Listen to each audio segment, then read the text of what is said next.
आज सुबह-सुबह काफ़ी बारिश हो रही थी, काफ़ी हो रही है, कल से लगातार बारिश हो रही है, थमने का नाम ही नहीं ले रहा है।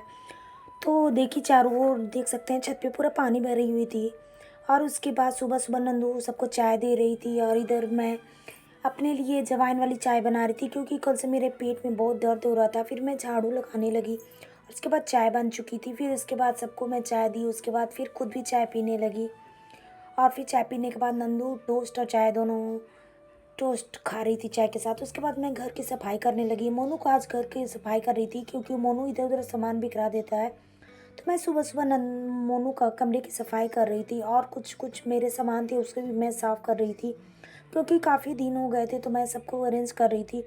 उसके बाद फिर आज ओल की सब्ज़ी बनने वाली थी तो ओल की सब्ज़ी फिर रंज भैया को पूजा करना था तो मैं फूल तोड़ने लगी और उसके बाद रंज भैया पूजा कर रहे थे क्योंकि खाटू श्याम गए थे।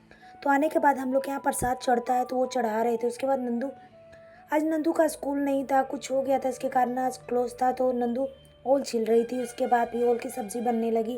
उसके लिए प्याज़ पहले भुजा रहा था तो उसके बाद फिर मिनी भाभी सब्ज़ी बना रही थी, मसाला वगैरह वो भून चुकी थी। उसके बाद फिर ओल वगैरह डालकर फिर उसमें पानी डाल दी जितना डालना चाहिए था। उसके बाद फिर सब्ज़ी बन चुकी थी और बनने के बाद मोनू बोला कि मैं आज भुजिया भी खाऊँगा तो फिर मोनू के लिए भुजिया बनने लगा। फिर पूड़ी बन चुकी थी और सबके लिए खाना रेडी हो चुका था। फिर मोनू लंच करने लगा और लंच के साथ-साथ वो बोला जलेबी खाऊँगा तो जलेबी लेकर आया तो जलेबी खाने लगा।